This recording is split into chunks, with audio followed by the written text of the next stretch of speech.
Bro, Joe Rogan has one of the biggest platforms on the planet. He interviews some of the most influential political figures of our time, and still, to this day, year of our Lord, 2025, the guy still doesn't know how taxes work. What is their fair share? I don't know. I mean, you know, on the Eisenhower, the very rich paid, at their upper levels, 90%, you know. But let me be very honest with you, Joe, on this one. 90% is kind of crazy, though, right? No, that's not, of course, that's just for the, your billionth dollar. You know what I mean? It's not your first dollar. It's not so if like, you make $1 billion, you pay $900 million? No. Joe, buddy, that's not how marginal tax rates work. A 90% top marginal tax rate just means that you're going to be paying that 90% taxes on income above a certain threshold. Like, let's say $10 million. You're not going to be paying 90% on everything before that, just that last chunk. So just to make this super clear, let's say that 90% threshold is set at $10 million.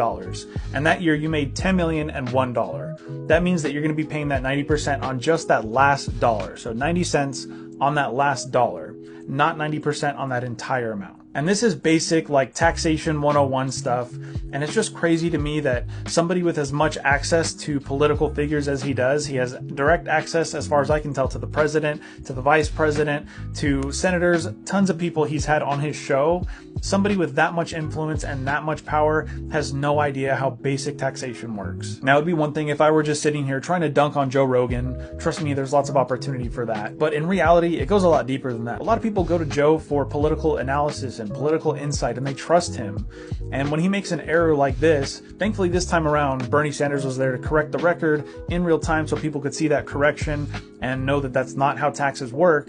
But a lot of times he's saying things like this with nobody there to correct him. And a normal person who's just working their everyday job, they don't necessarily know how marginal tax rates work. So they hear that and they think somebody like Bernie Sanders is trying to steal their money. And I just think it's super important that somebody like Joe Rogan, with a platform as big as he has, who makes content that is clearly politically engaged, doesn't put misinformation out here like this, because it's just going to confuse people.